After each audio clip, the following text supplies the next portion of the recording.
Hello friends, welcome back to my podcast. और आज बात करेंगे हम इब्राहिम फैमिली की ही। जी हाँ, उनके हेल्थ से रिलेटेड अपडेट आने शुरू हो गए हैं। शोएब इब्राहिम ने भी अपना एक व्लॉग बनाकर अपने फादर के हेल्थ से रिलेटेड अपडेट दी है और बताया है कि अभी उनकी कंडीशन एग्जैक्टली क्या है। उन्होंने एक 10 मिनट का व्लॉग अपलोड किया जिसमें उन्होंने ये बताया कि उनके फादर की सर्जरी हो चुकी है। सर्जरी से पहले वो एक दिन प्रिकॉशनरी मेजर के लिए वेंटिलेटर पे थे और सर्जरी के वेंसडे को सर्जरी हुई। उसके बाद वो फिर 3-4 दिन वेंटिलेटर पे थे, लेकिन उसके बाद वो वेंटिलेटर से हटा दिए गए हैं। और शोएब का कहना है कि आज जब वो अपने फादर से मिलने गए तो उन्हें हल्की इम्प्रूवमेंट उनमें नज़र आई, क्योंकि उन्होंने शोएब को देख के स्माइल भी की।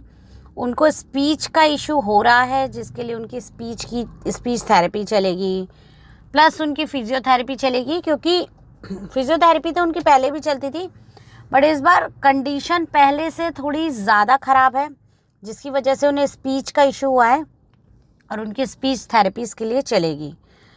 इसके अलावा उन्होंने ये बताया, दीपिका की हेल्थ का भी अपडेट दिया कि दीपिका का हेल्थ जो पेट स्कैन होता है वो ठीक आया है। 2 लीज़न है जो पहले भी उन्होंने बताए थे कि वो लीज़न रिमूव किए जाने हैं।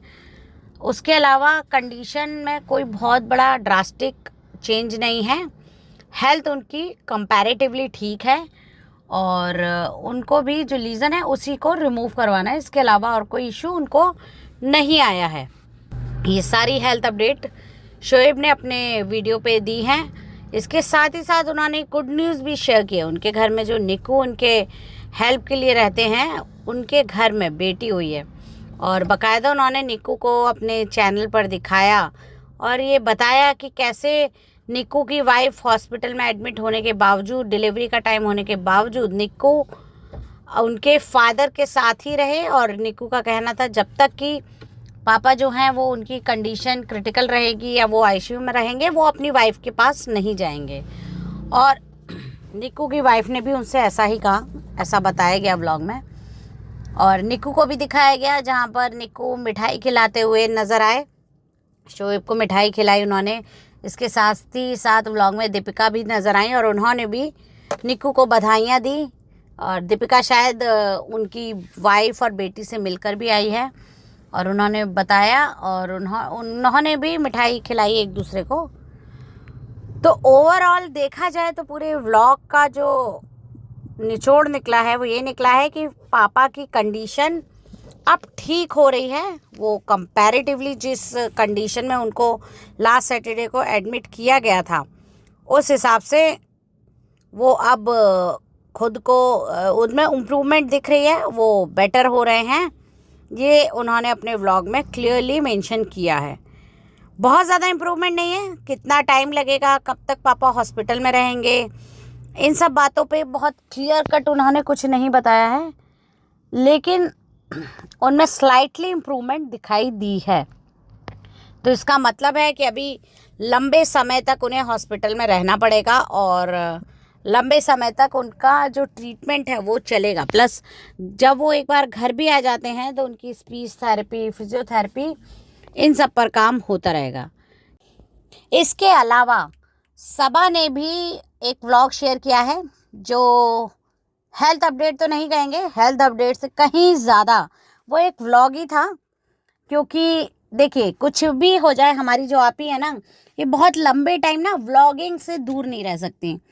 अब इसके लिए उन्हें कुछ भी करना पड़े, इसके लिए वो किसी भी हद तक जाने को तैयार हैं। और जब आप ये सुनेंगे ना कि उस व्लॉग के अंदर क्या था, तो आपको और ज़्यादा शॉक लगेगा कि इस सिचुएशन में कैसे कोई इंसान व्लॉगिंग कर सकता है। तो चलिए शुरू से बात करते हैं। व्लॉग की शुरुआत आप ही नहीं, आप ही के हस्बैंड करते दिखाई दिए, सनी, जो ये बताते नज़र आए कि उन्होंने बताया कि शोएब भाई ने आपने व्लॉग को शेयर कर दिया है, उसमें बता दिया है कि पापा की कंडीशन कैसी है। वो थोड़ा रिकवर कर रहे हैं। इस बात से हम सबको बहुत रिलीफ है। लेकिन आज सुबह ही मुझे ये खबर मिली है कि मेरे फादर को छोटा सा स्ट्रोक आया है और जिसकी वजह से मुझे अर्जेंटली मौदहा निकलना पड़ेगा, मुझे उनकी देखभाल करने के लिए वहाँ जाना पड़ेगा। लेकिन उससे पहले मैं व्लॉग बना देता हूँ। क्यों? क्योंकि व्लॉग बनाना बहुत ज़रूरी है भाई। 2 जगह हॉस्पिटल में लोग एडमिट हैं, पैसे आने भी तो बहुत ज़रूरी है। भले ही आप अपने सबा के फादर का खर्चा सोए भी उठा रहे हो, लेकिन अपने फादर का खर्चा तो इन्हें सबा और इनके हस्बैंड को ही उठाना पड़ेगा। तो आप ज़रा एक माइंडसेट देखिए, एक आदमी जिसके फादर को स्ट्रोक आया है। स्ट्रोक छोटा हो बड़ा हो बहुत नॉर्मल चीज़ नहीं है। ये कोई सर दर्द बुखार आने जैसी चीज़ नहीं है। ये एक अलार्मिंग सिचुएशन होती है कि आपकी जो हेल्थ है वो अच्छी कंडीशन में नहीं है। स्ट्रोक आपको उसी कंडीशन में आता है। आप पूरे फिट एंड फाइन हैं तो आपको स्ट्रोक ऐसे नहीं आता है। तो उन्होंने अपने व्लॉग में यही बताया कि सुबह पापा किसी की मिट्टी में गए थे, वहाँ से वापस आए, मम्मी से बात की, फिर उनको ठीक नहीं लगा तो उन्होंने जाके कहीं डॉक्टर को दिखाया। तो वहाँ के डॉक्टर ने उन्हें तुरंत कानपुर जाने के लिए कहा, पर क्योंकि आज संडे था तो उन लोगों ने कहा कि पता नहीं डॉक्टर मिलेगा कि नहीं मिलेगा, तो हम आज नहीं जाते हैं। लेकिन मेरे और सबा के कहने के बाद वो कानपुर गए। अब आगे की बात सुनिए। फादर की जो डायबिटीज़ थी वो 350 थी। 350 डायबिटीज़ कितनी आपके लिए ख़तरनाक हो सकती है ये आप इमेजिन भी नहीं कर पाएंगे। इसके अलावा उनका जो बीपी था वो 180 डिग्री था। ये वही सेम बीपी है जो सबा के फादर को उतने ही बीपी पे एडमिट कराया गया था और उन्हें ब्रेन हैमरेज हुआ था।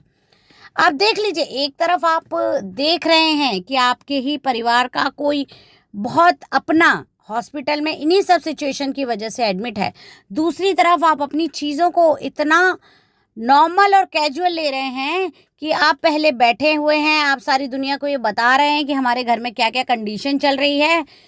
ऐसी कंडीशन में आप लोगों की हिम्मत कैसे हो जाती है फ़ोन उठा के व्लॉग बनाने की, और आप इतना काम और कंपोज कैसे हो सकते हैं? ऐसे टाइम में तो आदमी पैनिक कर रहा होता है। वो चाहता है कि मैं जल्द से जल्द अपने माता पिता के पास पहुंचूं। वहाँ उनकी माँ अकेली है क्योंकि उनकी जो बहन है वो बाहर रहती हैं, इंडिया से बाहर रहती हैं। वहाँ उनके दोनों बच्चों में से कोई और उनके आसपास नहीं है। ज़रूर उनका कोई रिश्तेदार वहाँ पे होगा, लेकिन अपने खुद के बच्चे नहीं हैं। फादर की तबीयत खराब है, उस माँ पर सोचिए क्या बीत रही होगी। और उसका बेटा यहाँ बैठ के ये ज्ञान दे रहा है कि हमारे घर में ये सिचुएशन चल रही है। आपने सबा के फादर के लिए दुआ की, वो ठीक हो गए, तो आप हमारे फादर के लिए भी दुआ कीजिए। अरे खाली दुआ करने से सबा के फादर ठीक नहीं हुए हैं, उन्हें मेडिकल ट्रीटमेंट मिला है, उनको तुरंत वो मेडिकल फैसिलिटी प्रोवाइड की गई है जिनकी उन्हें ज़रूरत थी।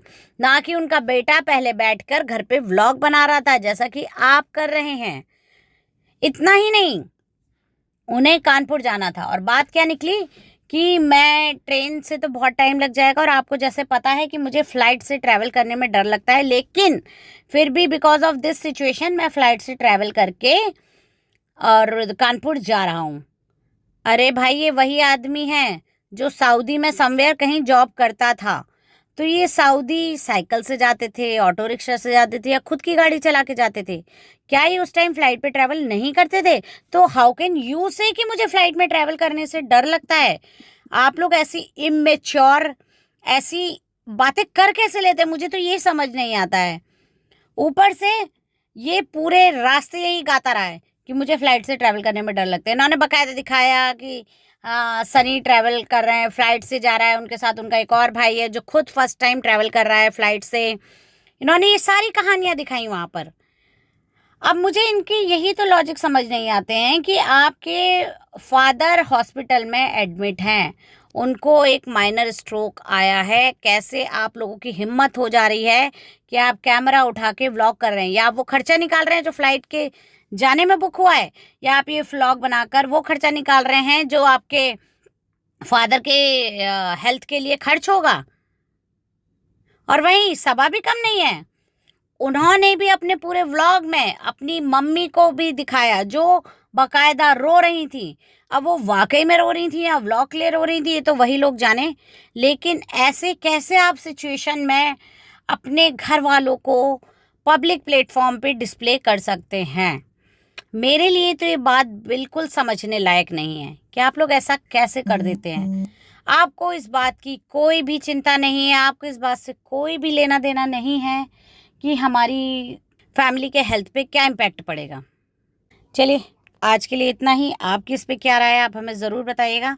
बहुत सारी और चीज़ें हैं इस व्लॉग में जो सवाल खड़े करती हैं, उन पे भी हम बात करेंगे, बट आज इस बात को पॉइंट आउट करना बहुत ज़रूरी था कि ये लोग इब्राहिम फैमिली जो रिश्तों को लेकर, ख़ास तौर पे सबा जो हमेशा रिश्तों को लेकर इतना ज्ञान देती है, उसने अपनी पूरी खालाओं को, पूरे ख़ानदान को वहाँ भर रखा है, जबकि उसके घर में सोने और बैठने तक के लिए प्रॉपर जगह नहीं है।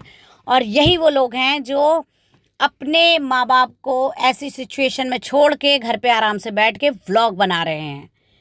ऐसे में तो आदमी सोचता है जो फर्स्ट फ्लाइट मिलेगी वो लेके मैं निकलता हूँ, लेकिन नहीं, ये सुबह से आधी रात तक इन्होंने वेट किया। 2:30 बजे दे आर सेइंग कि अब ये फ्लाइट के लिए निकल रहे हैं। तो अगर 2:30 बजे की फ्लाइट, 2:30 बजे घर से निकल रहे हैं तो 4-5 बजे मॉर्निंग की फ्लाइट होगी। मतलब आपने 24 घंटे इन्हीं सब चीज़ों में निकाल दिए। और मुंबई से कानपुर के लिए एक फ़्लाइट नहीं मिली आपको। आप लोग तो भाई कई बार ना ऐसी हद पार कर देते हैं कि आप लोगों के लिए शब्द ही नहीं बने होते हैं। चलिए आगे हम इस टॉपिक पे और बात करेंगे और आपको बताएंगे कि क्या नया अपडेट आया है। लेकिन इनका जैसे व्लॉग आया है साफ क्लियर है कि अब इनके व्लॉग नॉर्मली आते रहेंगे। वहाँ सनी अपने फादर के हॉस्पिटलाइज होने पे मोनेटाइज करते रहेंगे, यहाँ सब अपने फादर को हॉस्पिटलाइज होने पे मोनेटाइज करती रहेंगे, और ये लोग अपनी रोटियां बाकायदा इसी तरह सेकते रहेंगे।